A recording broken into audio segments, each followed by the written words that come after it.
530. fundur bæjarstjórnar Reykjanesbæjar settur. Fundurinn haldinn að Tjarnargötu 12 klukkan 17 þann 17. október 2017.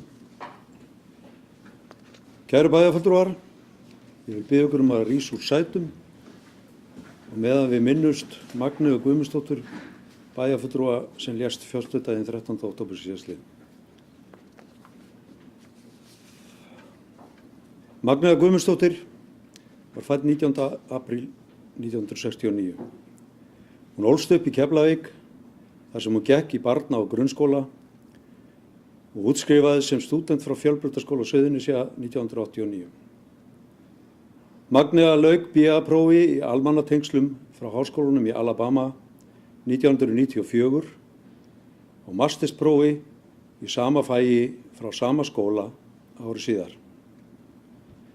Magnea starfaði sem kynningarstjóri og við almannatengsl hjá Bláa lóninu frá 1998 til dánardags og tók virkan þátt í uppbyggingu fyrirtækisins á því mikla vaxtarskeiði sem gerði fyrirtækið leiðandi í ferðaþjónustu á Íslandi. Magnea var mikill áhugamaður samfélagsmál, sér í lagi umhverfis- og skipulagsmál og lét sig miklu varða færum bæjarfélagsins. Hún tók virkan þátt í félagsmálastarfi allt frá því að hún sneri heim til Íslands að loknu námi og sat í fjölmörgum nefndum og ráðum, ýmist sem fulltrúi Sjálfstæðisflokksins, Reykjanesbæjar eða Bláa lónsins.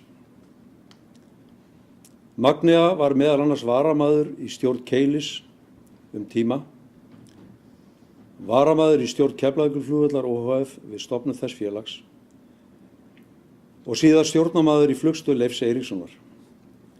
Sat í stjórn Reykjanes Geopark, í stjórn Íslenska ferðaklassans og var tíma stjórnarmaður í stjórn Festu lífeyrissjóðs.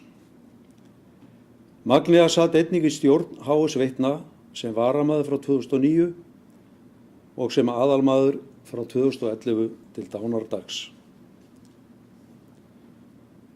Magnea sat í stjórn Markas- og atvinnuráðs Reykjanesbæjar frá árinu 2002 til 2006, var aðalmaður í atvinnu- og hafnaráði 2006 til 2010 og í umhverfis- og skipulagsráði frá 2010 til 2017. Þar var formaður þess á árunum 2010 til 2014. Magnea sat í bæjarráði 4 ára skeið frá 2010 til 2014. Magnea sat sem fyrsta bæjarstjórnarfund í bæjarstjórn Reykjanesbæjar 29. ágúst 2006, en hún var varamaður í bæjarstjórn kjörtímabili 2006 til 2010. Magnea var kjörinn aðalmaður í bæjarstjórn 2010 og sat þar til dánardags. Hún gegndi starfi varaforseta öll árin sem hún sat í bæjarstjórn og stýrði nokkrum fundum bæjarstjórnar. Magnea sat samtals 163 fundi í bæjarstjórn Reykjanesbæjar þann síðasta 20. júní 2011, 20. júní síðastliðinn. Magnea Guðmundsdóttir hafði barist við krabbamein nokkurra ára skeið og háði þá baráttu af einurð og festu, en leið af mikilli hógværð eins og einkenndi jafnan öll hennar störf. Fyrir tæpum 2 vikum þurfti Magnea að leggjast inn á sjúkrahús vegna veikinda sinna og laut hún í lægra haldi fyrir sjúkdómi sínum föstudagskvöldið 13. október síðastliðinn á baráttudegi Krabbameinsfélags Íslands gegn krabbameini hjá konum aðeins 48 ára aldri. Magneu eru þökkuð fjölmörg störf í þágu sveitarfélagsins og íbúa Reykjanesbæjar.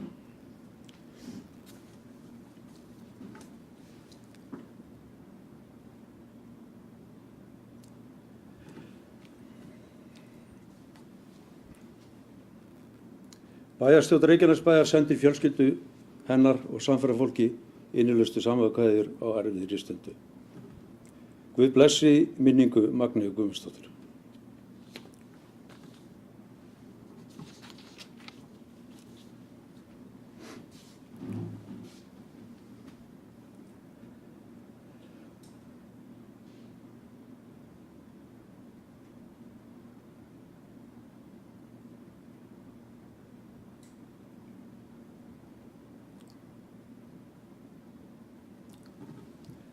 Forseti hefur ákveðið að gera fundarhlé í nokkra mínútur og við göngum síðan til dagskrár að loknu fundarhléi.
Ágætu bæjarfulltrúar, þá hefjum við fundað nýju.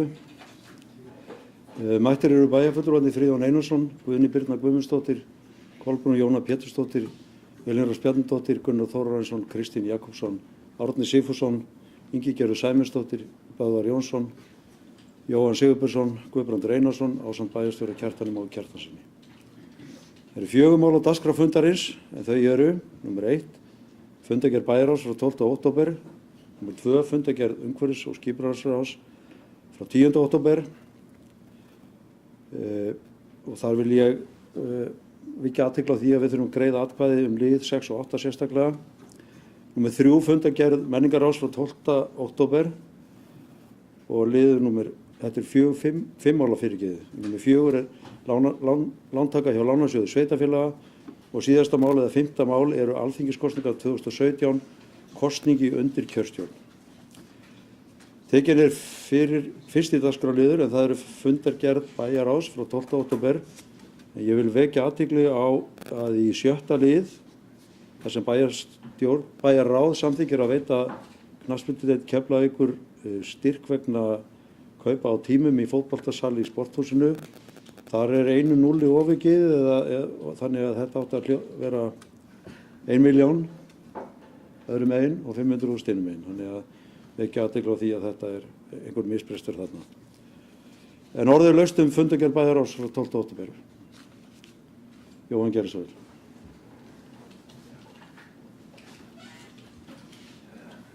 Forseti, ágætu bæjarfulltrúar og gestir. Mér langaði að koma upp og aðeins að bara svona benda á umrædda lið 6. Það sýnir kannski stöðuna sem að íþróttafélög bæjarins, það er að segja knattspyrnudeildirnar eru komnar í. Allt svo að þeir eru þurfa að leita núna til sporthúsins aðstöðu til æfinga hjá þessum deildum sem er náttúrulega ómögulegt ástand. Það eru alls konar pælingar í gangi en ég ætla nú bara svona að koma hérna upp og hvetja bæjarstjórn og bæjarfulltrúa til þess að við förum að marka okkur eitthvað smá stefnu til framtíðar. Ég hef ekki fundið ennþá eða áttam á því ennþá hvernig við stefnum að því að byggja þetta upp. Það er klárt að það er skortur á tímum til knattspyrnuiðkunar eins og staðan er orðin. Reykjaneshöllin er sprungin. Keflavík er farið að æfa á malarvelli. Æfingatímum hjá yngri flokkum hefur verið að fækka þannig að þeir eru farnir að æfa sjaldnar í viku en áður. Og þetta er ekki vandamál sem er lagað á einu degi þannig að það er mikilvægt að við horfum til framtíðar og förum að marka einhverja stefnu, hugsanlega eyrnamerkja einhverja peninga í þetta. Þetta þarf auðvitað að gera í góðu samkomulagi við þau félög sem eru hér í bænum. Einfaldasta leiðin sem ég held að við ættum að horfa til og gera sem fyrst, það er að leggja gervigras fyrir aftan Reykjaneshöllina. Það er aðgerð sem mun koma til móts við það að æfingasvæði á Iðavöllum er að detta út. Það mun nýtast báðum félögum til jafns og mun gera það verkum að þetta svæði mun bara heilt yfir nýtast betur. Það er hægt að æfa þarna ef þetta er vel gert, þá er hægt að æfa þarna allt árið kring á þessu grasi og þar er lendið minnka álagið á Reykjaneshöllina. Við erum að lendi því aftur þar að grasið er orðið hálf lélegt og þarf líklega að skiptum aftur eftir örfá ár hvað við gert síðast. Ég vildi svona leggja áherslu á þetta og vekja athygli á þessu máli. Þetta er leiðilegt, ég held að séu flestir sem vilja að þetta sé í lagi en við þurfum bara að ákveða hvað við ætlum að gera.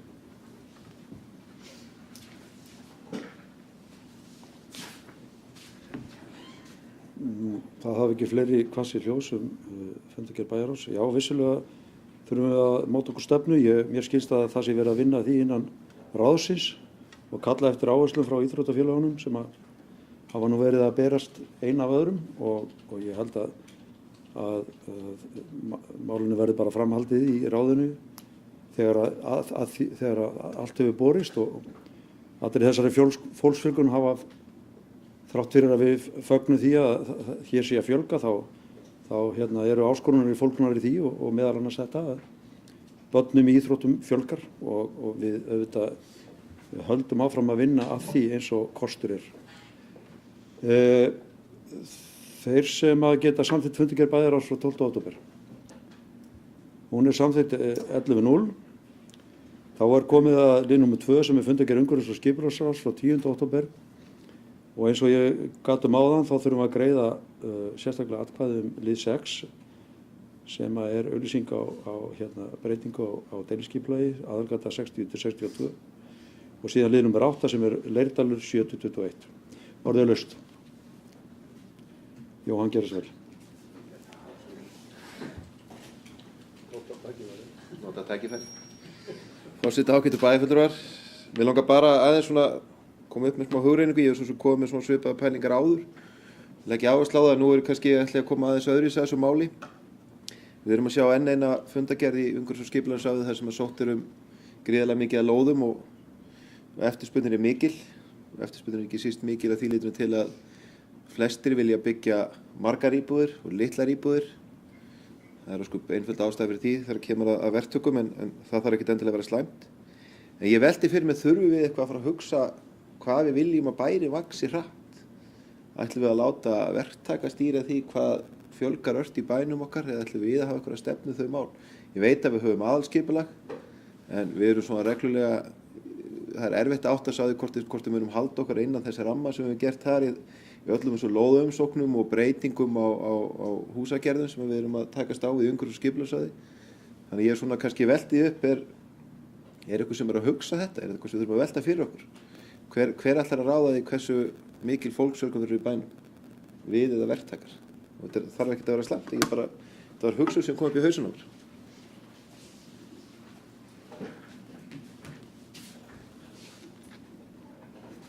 Elínrós Bjarnadóttir gerir svo vel.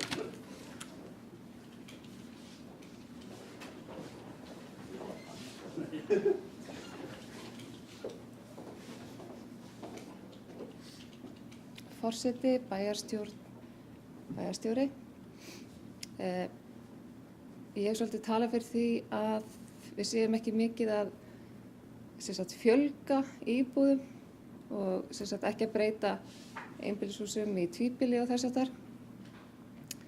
En maður getur við skipt skoðun og mig langaði bara að segja frá því hvað Leirdalurinn er að verða falleg gata og allt annað að koma þarna núna eftir að þessar framkvæmdir fóru þarna í gang og þar var einbýlishús sem breytt í tvíbýli og ætli það sé ekki ástæða fyrir því að það sé verið að sækja deiliskipulagsbreytingu þarna í götunni. Já, þannig að ég bara mig langaði til að koma þess á framfæri að það er svo mikilvægt líka að fara eitthvað að gerast þarna. Þó svo margir, hafi mótmælt þessu og en þá bara fagnaði því að það sé loksins eitthvað fyrir að gerast og ásýnd götunar er bara allt önnur. Takk fyrir. Böðvar Jónsson.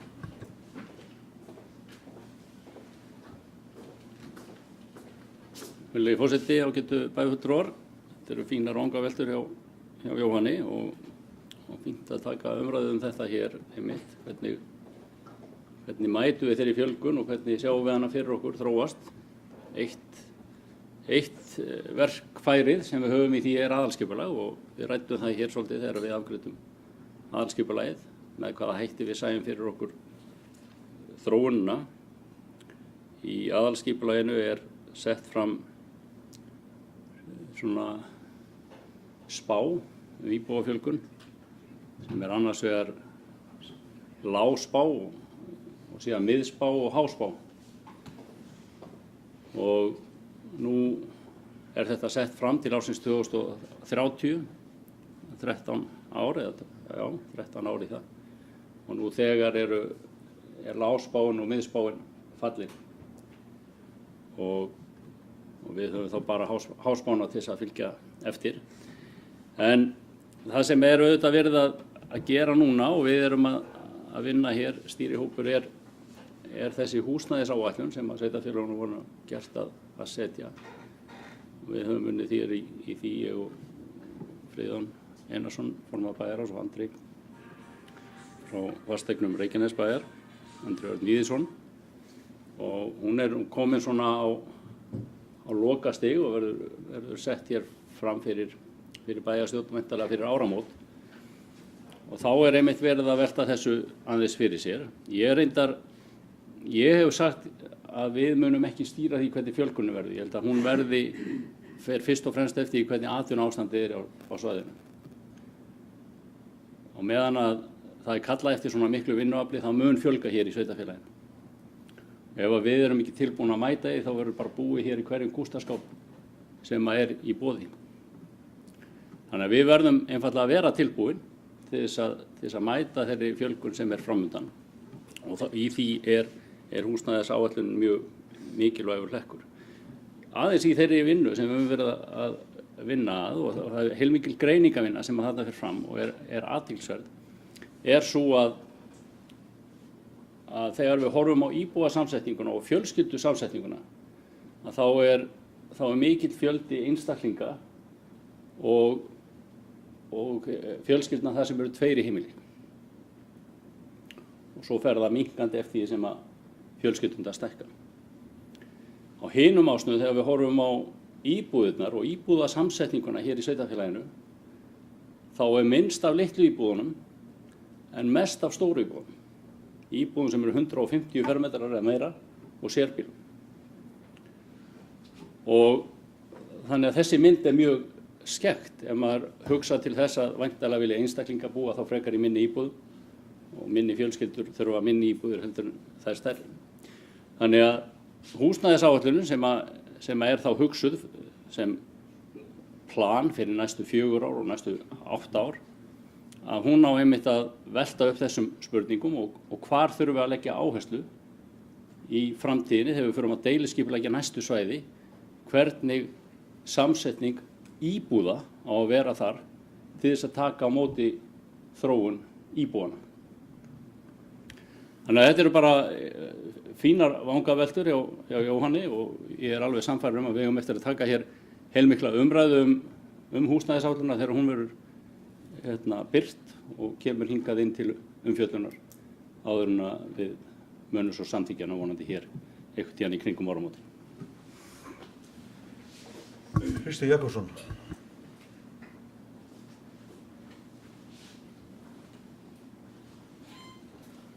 Virðulegi forseti, ágætu bæjarfulltrúar og gestir. Þetta skemmtileg og þörf umræða að ræða hver stýrir íbúðafjölgun. Það hlýtur að vera atvinnuþróun á svæðinu og þegar spár Ísafía til dæmis, að við tökum hana bara, þá er starfafjölgun á ári þar 400 til 500 manns og það er ári næstu 5 árin. Og það hlýtur og það er jafn stórt og bara heilt álver í raun og veru. 400-600 manns á ári, það er bara eins og heilt álver með öllum sínum margföldunum áhrifum. Og það er rétt sem að, ég hef nú ekki séð þessa tölur sem að bæjarfulltrúi Böðvar var að vitna í að íbúasamsetningin eða fjölskyldusamsetningin á móti íbúðasamsetningunni sé skekkt. Kannski helgast það að því að við fengum í fangi 2006 eða 1000 íbúður eða 1100 íbúður af gamla varnarsvæðinu eða upp í Ásbrú sem eru flest allar íbúður frekar stórar. 3-4 upp í 120-150 fermetrar. Það kannski skekkir myndir miklu meira heldur en 1000 íbúðir í Keflavík eða Njarðvík. Ég held að það sé jafna, ég veit að það kannski ekki, en svona tilfinningi segir mér að það sé frekar jafnara hlutfall íbúa samsetninga eða fjölskyldusamsetningar versus íbúðasamsetningar. Þannig að þar gæti legið ástæðan fyrir þessari skekkingu. En ég fagna þessar umræðu og hlakka til að takast málefnalega á við í bæjarráði og hér í bæjarstjórn íbúa eða húsnæðis áætlun sveitarfélagsins. Jóhann Sigurbjörnsson. Forseti, það einmitt, það unnið ötullega því að jafna þetta hlutfall núna. Það alveg á hreinu að fjölga litlum íbúðum á kostnaðarstóra sem gott að blessa, það þarf að vera jafnvægis og ég hef ekkert á móti því. En það sem ég óttast í þessu og hef alltaf farið yfir er að það vantar svolítið yfirsýn. Húsnæðisáætlun, við erum búin að gera deiliskipulög, við erum búin að skipuleggja hverfi og það er verið að breyta þeim á þess að bærinn hafi sérstaklega mikla yfirsýn yfir það.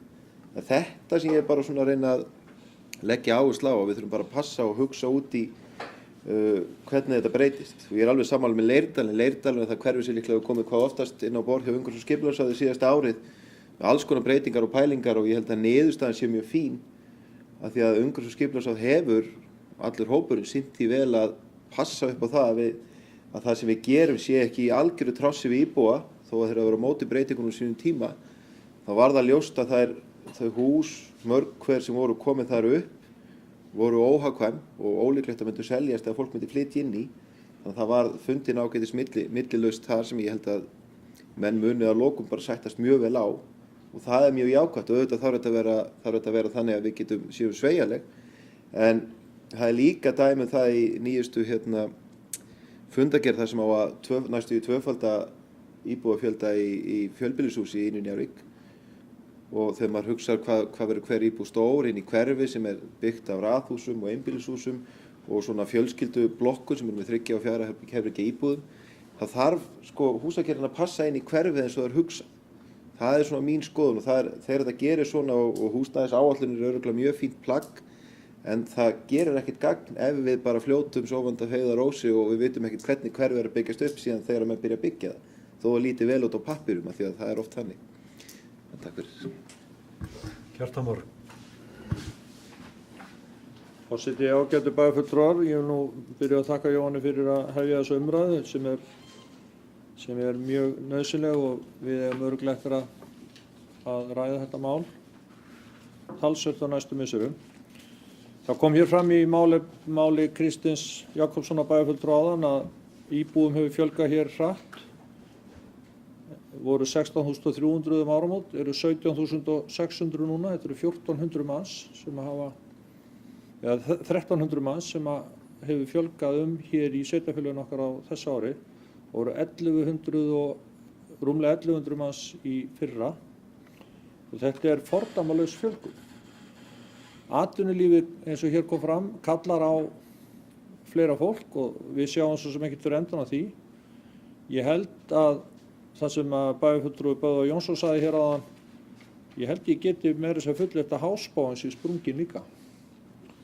Og það er að segja að við séum komin vel inn á 2018-19 jafnvel í henni.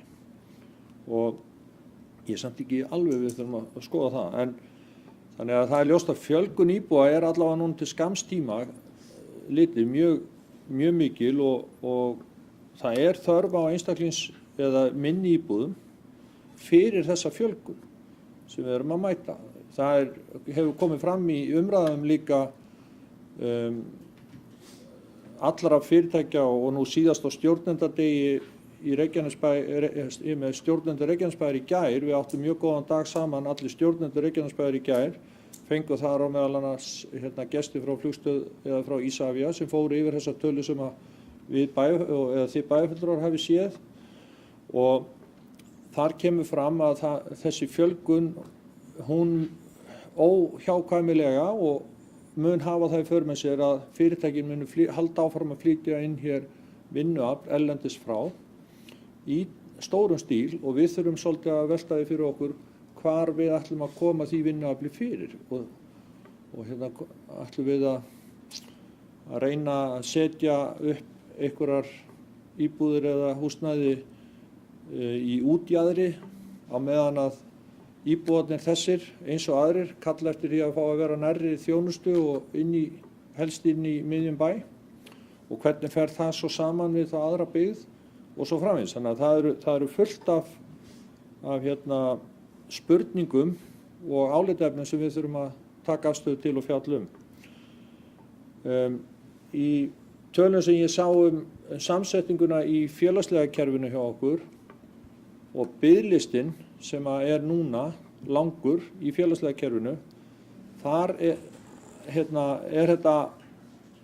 passar þetta illa saman líka því að mikill meirihluti íbúða í félagslega kerfinu eru frekar stóra eða svona í meðalagi og stórar íbúðir á meðan að biðlistin okkar núna er að langmestu leyti og langstæðstu hluti einstaklingar. En við erum með mjög lítinn hluta af íbúðum í félagslega kerfinu fyrir einstaklinga. Þannig að þetta þarf að stilla saman og stilla af þannig að þetta passi. Þannig að ég bara fagna þessari umræðu en mér langar að lokum að bara minna bæjarfulltrúa á fund sem að við erum með á 5. klukkan 5:30 að því að Jóhann spurði hver á að stýra fjölguninni og við erum með fund á 5. klukkan 5:30 í Bíósal Dúshúsa sem er opinn fyrir bæjarbúa og fjölmiðla og þingmenn og alla. þar sem við ætlum að skoða aðkomu ríkisins að sínum stofnunum hér á svæðinu, því að það er alveg ljóst að ríkið er ekki að gera það sem kannski því ber til þess að halda í það þjónustustig sem að þær stofnanir þurfa og eiga að veita miðað við þá fólksfjölgun sem er á svæðinu. Og við munum fara betur yfir það á 50.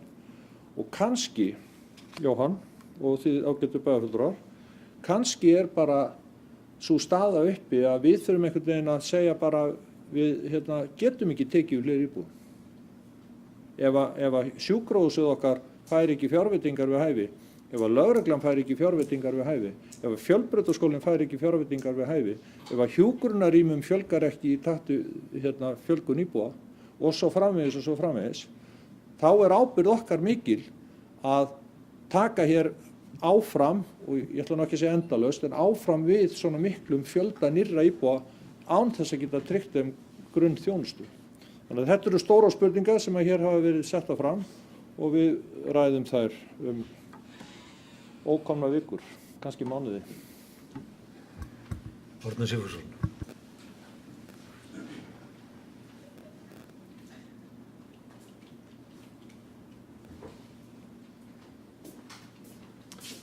Virðulegi forseti, ég tekið undir allt það sem hér hefur komið fram og þess vegna ekki ástæða til þess að endurtaka það. Ég vildi aðeins velta því upp að það er okkar hlutverk að sjá til þess að við svörum þeirri atvinnuþróun sem á sér stað á svæðinu, og það þýðir fjölgun íbúða og íbúa. Við þurfum hins vegar að huga því sem höfum gjarnan séð í öðrum sveitarfélögum, þar sem menn stunda þá þéttingu byggðar, að þá er ekki verið að huga því að skólarnir stækki í samræmi við það. Þannig að það er einn þátturinn. Annar þáttur eru auðvitað allar þessar aðrar opinberar stofnanir sem að við þurfum að tryggja að séu þá til staðar. Þannig að þetta er einn mjög mikilvægur þáttur sem við þurfum að huga að.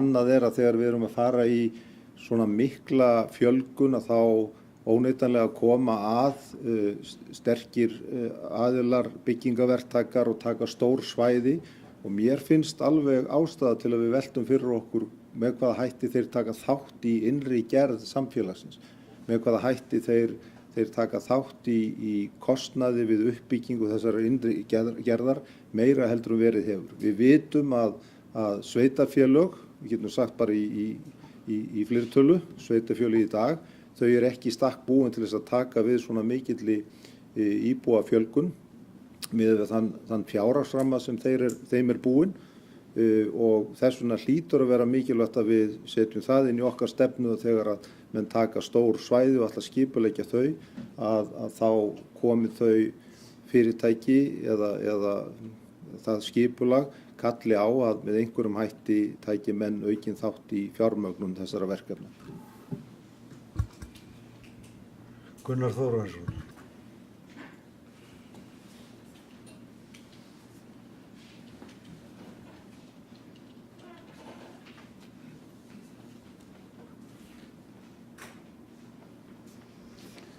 Virðulegi forseti, bæjarstjóri, bæjarstjórn, ágætu gestir. Ég vil bara fagna þessar umræðu sem að Jóhann hefur hér komið á stað þessi vandamál sem við erum að glíma við í sambandi við byggð í Reykjanesbæ. Það eru auðvitað margt búið að breytast á undanförnum árum. Frá því að ég byrjaði í bæjarstjórn þá 2010, þegar að kreppan var hér sem mest og lítið atvinnu. og hefði svo sem verið erfitt að spá það hvernig þetta myndi þróast á næstu árum. Þá vorum við að rembast við að búa til einhver atvinnutækifæri, meðal annars í Helguvík. Nú ástandið þannig að það offramboð af störfum, má segja, miðað við þá getu sem við höfum til þess að sinna því fólki sem að sækir hingað óhjákvæmilega. Ég vil samt segja það að menn verða að passa sig á því að það erfitt að spá framtíðina. Það bara þannig. Og maður veit ekkert hvernig þetta endar. Og ég þeirra skoðunar að bara svo ég tala mitt hverfi, af því að umhverfis- og skipulagsráð hefur verið að fjalla það meðal annars að það sem hann hafa verið að óska eftir því að byggja raðhús, því hefur verið hafnað. Og mér finnst það svo sem í sjálfu sér eðlilegt. Þarna var gert ráð fyrir því að hverfið væri einbýlishús, sumir sögðu að ættu bara að búa þeir sem ættu ekki börn, en það náttúrulega auðvitað fráleitt að ætla sér að gera slíkar áætlanir. Ég hins vegar á því að það muni verða eftirspurn eftir þessu þegar framlíða stundir, einfaldlega vegna þess að bæði fólk að efnast meira heldur en það gerði hér fyrr á árum, og það mun verða frambáð á íbúðum á næstunni sem að mun lækka verðið. Og það mun þýða það að fólk sækir þá kannski í frekar stærri eignir heldur en minni. Einfaldlega vegna þess að fólk vil hafa rúmt sig. Íslendingar eru þekktir fyrir það. Og það mun ekkert breytast á næstu kynslóðum. Auðvitað stærsta vandamálið það að það vantar í raun og veru meiri framboð af húsnæði. Það bara vandamálið. Við þurfum að vera sveigjanleg, en samt þannig að við séum staðfast í þess sem við erum búin að ákveða, til dæmis eins og með hverfi eins og Elínrós bent á, að við viljum pínlítið ráða umhverfinu okkar eins og við gerðum ráð fyrir í upphafi þegar við byggðum hana. Og óþarf að breyta því verulega nema við sátt við íbúana. Ég held að þetta ágæta lögmál markaðinn muni að mestu leyti leysa þetta, en þó rétt, eins og hér hefur komið fram áður, að taka tillit til þess hvernig ástandið og reyna að koma til móts við þær kröfur sem að væntanlegir íbúar koma til með að gera, en samt vera sveigjanleg. Vera tilbúin til þess að breyta kúrs, og það krefst þess auðvitað skipulagið sé þannig að það sé hægt að gera það sveigjanleg. Takk. Kristinn Jakobsson.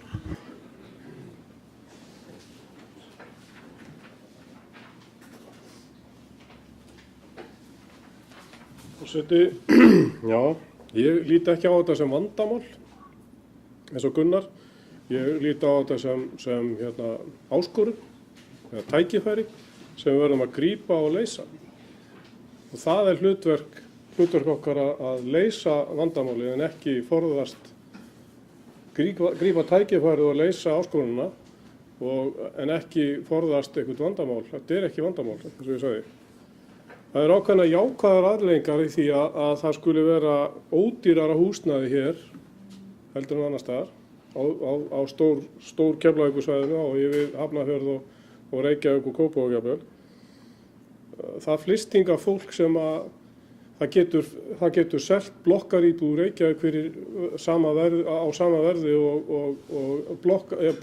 sama einbýlishús í Keflavík eða Njarðvík.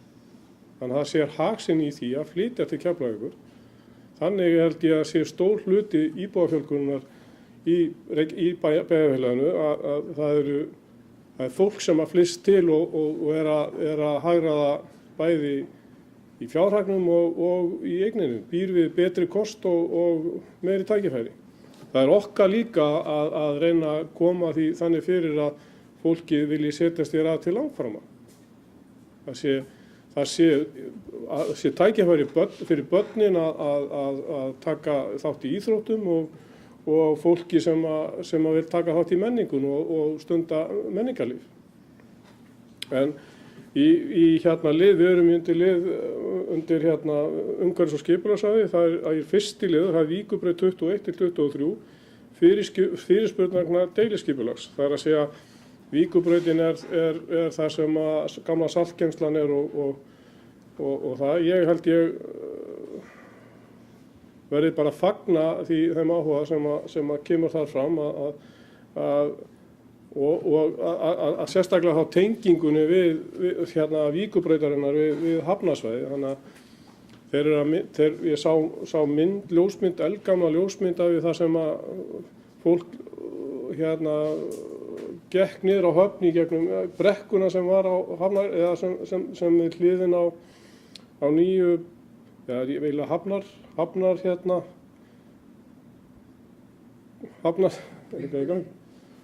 eitthvað í gangi eða?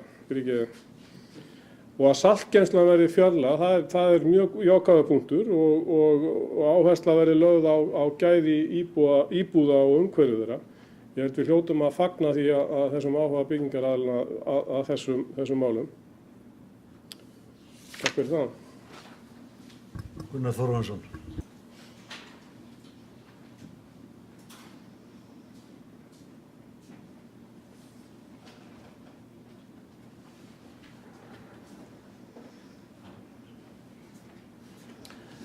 Virðulegi forseti, æðstu ágætu bæjarfulltrúar og gestir.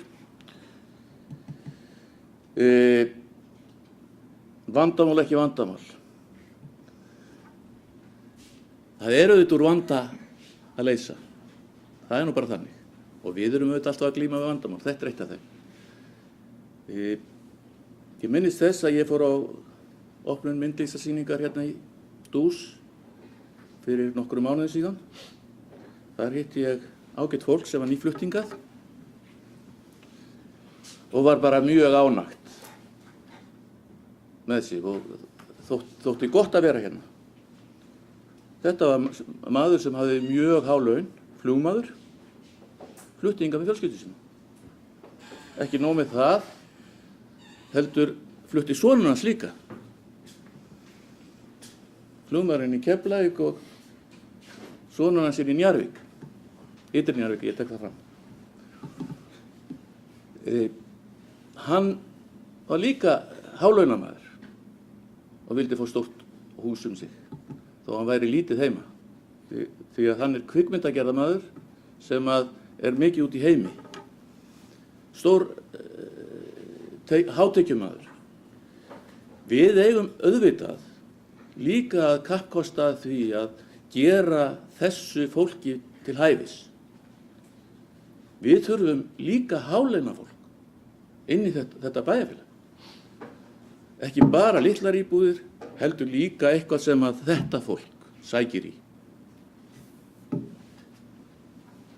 Friðjón Einarsson.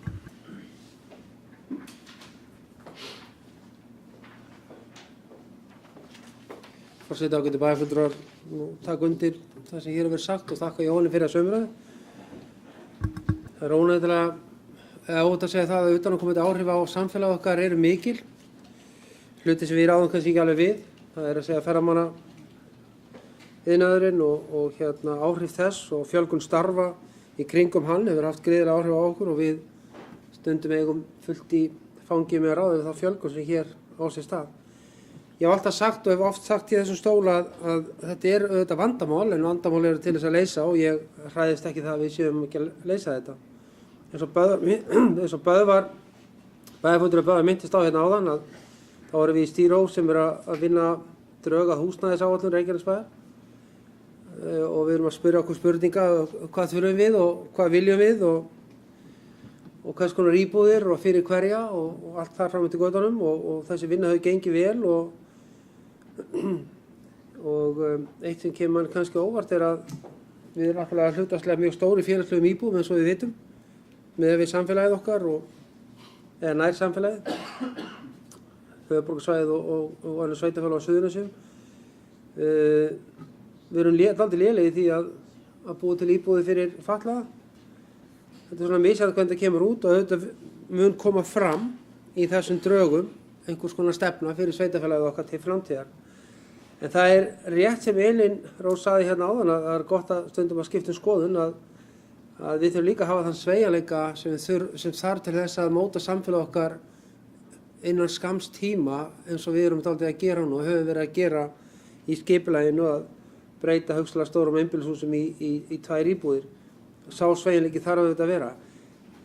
En mér finnst kannski horfandi aðeins tilbaka að við þurfum að læra af þessu og þess vegna tekið hans undir áhyggjur Jóhanns að flýta okkur dálítið hægt í þessu, vanda okkur vel og vera ekki að rjúka til í augnabliks brjálæði af því að það erum við sem hefum dálítið að stýra þessu en ekki verktakarnir.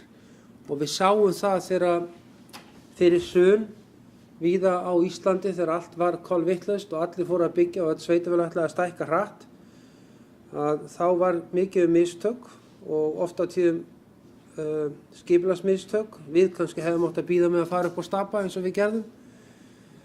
Sum hús voru byggð á hratt, allskyns hönnunarmistök og það eru mikið hús sem mygluhús og annað slíkt sem kannski aðalega vegna þess að menn voru að flýta sér of hratt. Þannig að með þessari húsnæðisáætlun og þá höfum við verið að reyna að rýna inn í framtíðina og hafa stefnu í samræmi við skipulagið þannig að hægt sé að stýra þessu betur en áður og það verður gaman að taka þá umræðu þegar við kynnum þetta á næstu vikum.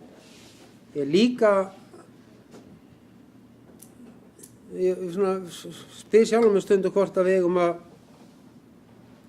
reyna að hafa áhrif á fjölgunina með því að hafa bara enga lóðir eins og hefur verið í Reykjavík til skamms tíma eða var. Bara segja nei. Þetta er svona hálf asnalegt að segja þetta en svona út frá kostnaði þá getur þetta verið kannski stundum kynstaleg leið að segja bara nei takk. Það er mjög dýrt að vaxa svona hratt og við sjáum það hjá allir sveitarfélögum og sérstaklega svo kynning sem við hlustuðum á sem við bæjarfulltrúar hér inni á fjármálaráðstefnu sveitarfélaga daginn að þá var fjármálastjóri Árborgar að segja frá áhrifum fjölgunar í sveitarfélaginu á fjármál bæjarins. Það er stutt að segja frá því að skólarnir eru litlir og íþróttahúsin eru fá og það er náttúrulega allt sprungið, það er alveg saman hvað það var, það er allt sprungið það. Og hún alveg saup hvelfur yfir þessari miklu fjölgun sem var hjá þeim og þau réðu ekki neitt við neitt. Og ég fór nú bara að hugsa þá til okkar, þar sem við sátum nokkur saman að fjölgun í okkur er meira en helmingi meiri heldur en þar En við höfum kannski tekið þess aðeins meira fagnandi. En ég held að við þurfum dálítið að ganga hægt og vanda okkur vel þannig að við sköpum okkur ekki vandræði til framtíðar. Það hefur líka komið fram í Íbúðalánasjóði að allt tala að íbúar vilji 50 fermetra íbúðir. Það reyndin svo að þær íbúðir einhvern veginn enda í 60, 70, 80 fermetra þegar upp staðið. Þannig að þetta er dálítið spurningmarki, okkur er ekki til fleiri 50 fermetra íbúðir á markaðnum. Kannski er bara ekki kaupendahópurinn nógu stór. Nema hugsanlega á höfuðborgarsvæðinu þegar það er byggt fyrir námsmenn. Ég veit ekki hvort það sé þörf á því hérna eins mikil. Sett svona spurningamerki við það. Guðný Birna Guðmundsdóttir.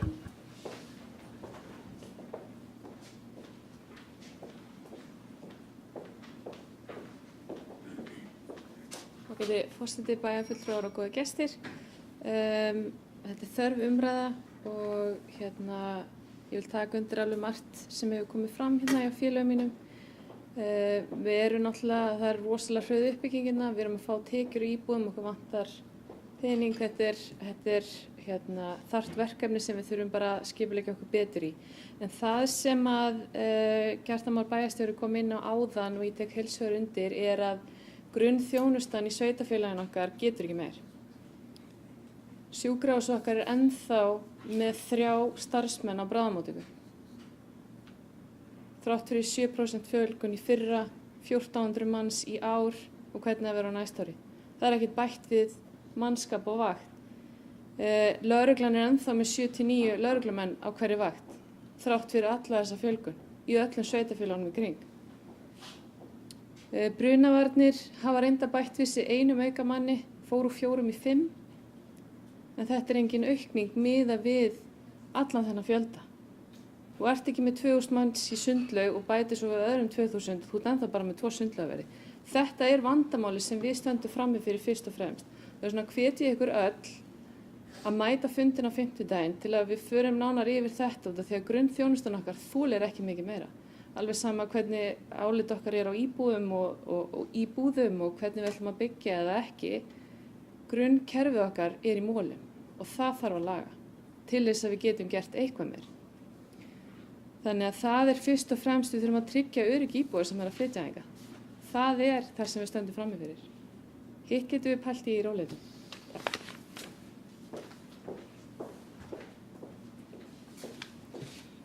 Það hafi ekki fleiri kvart sér ljós. Það þurfum að greiða atkvæði lið 6 og 8 sérstaklega sem að eru til að senda þetta í auglýsingu. Þeir sem samþykkja lið nummer 6, hann samþykktur 11-0. Þeir sem samþykkt geta lið nummer 8, hann samþykktur 11-0. Þeir sem samþykkt geta fundargerðina að öðru leyti.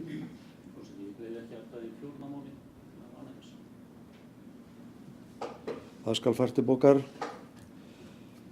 Öðru leyti fundargerðin samþykkt. Þá komið að lið nummer 3 sem fundargerð menningarráðs frá 12. október orðulaust. Það enginn sem kveður sér ljós þar. Þá komið að lið nummer 4 sem lántaka hjá Lánasjóði sveitarfélaga og bæjarstjóri hefur beðið orðið.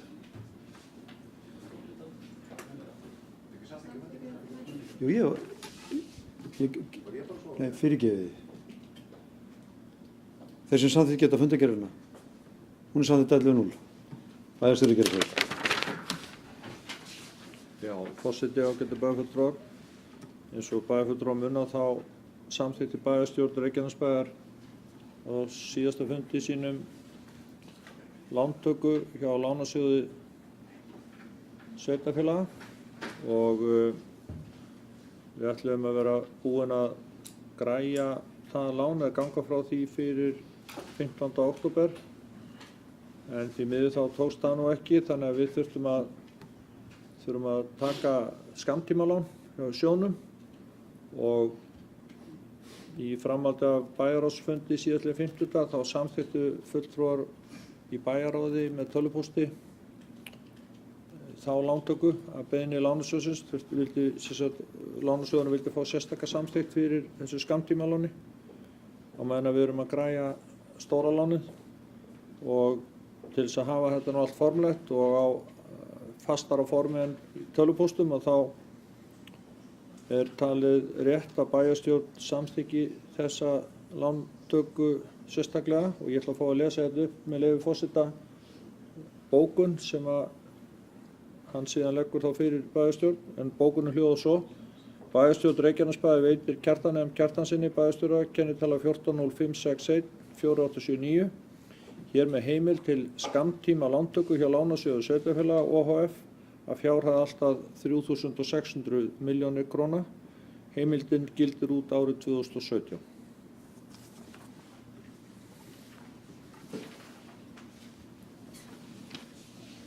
Já, þeir sem samþykkt geta þessa bókun sem að bæjarstjóri las sér upp, hún samþykkt 11-0. Þá komið að síðasta lið þessara fundar sem eru alþingiskosningar 2017 og okkur hafa borist tilnefningar í undirkjörstjórn vegna þessara kosninga sem fara 28. október næstkomandi. Þetta eru á 50 einstaklinga sem hafa verið tilnefndir undir kjörstjórn og ég spyr bæjarfulltrúa að því hvort ég þurfi að lesa þá nokkuð upp eða hvort að nægi ekki að þeir hafi fengið þetta í fundagögnum. Þá vil ég bara bera þessa tillögu upp að við kjósum eftirtald þá fulltrúa sem að okkur voru sendir í gögnum sem fulltrúa í undir kjörstjórn, þeir sem samþykkja það. Það er samþykkt 11-0. Og þá er dagskrá. Gerðu svo vel.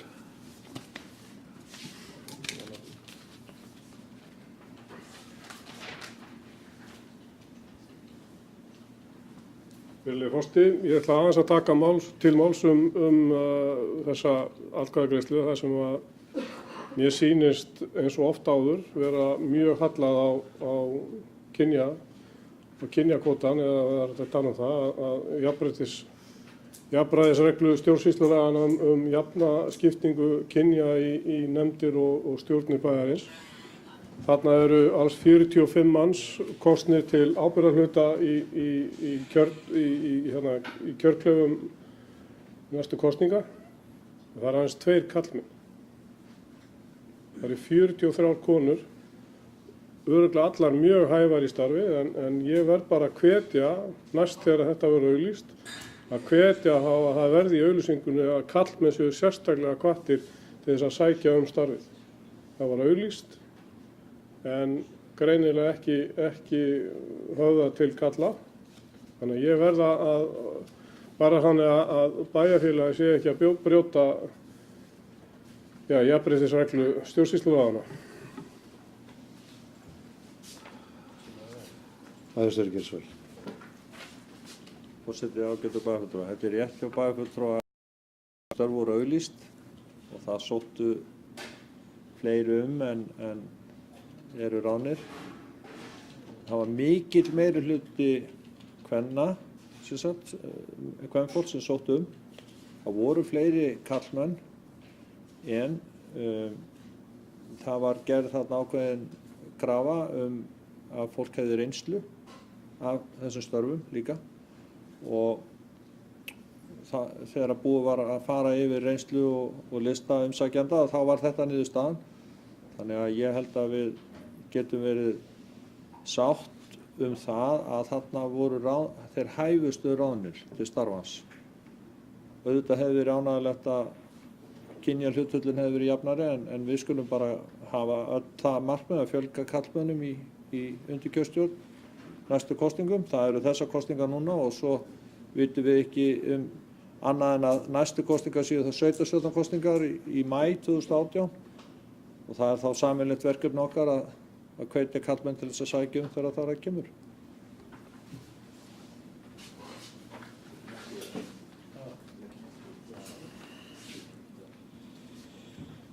Ágætu bæjarfulltrúar, þá er dagskráin tæmd og við munum gera hlé á fundinum á meðan við göngum frá fundargerð.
Fundargerð 530. fundar bæjarstjórnar Reykjanesbæjar haldin að Tjarnargötu 12, 17. október 2017 kl. 17.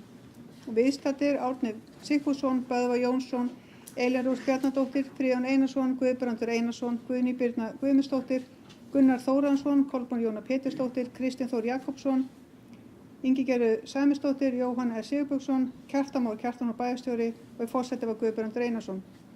Í upphafi fundar var Magneu Guðmundsdóttir bæjarfulltrúi á Reykjanesbæjar minnst en hún lést þann 13. október síðastliðinn.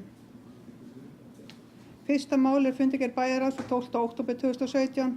Forseti gaf orðið laust um fundargerðina og til máls tóku Jóhann S. Sigurbjörnsson og Guðbrandur Einarsson og fundargerðin samþykkt 11:0.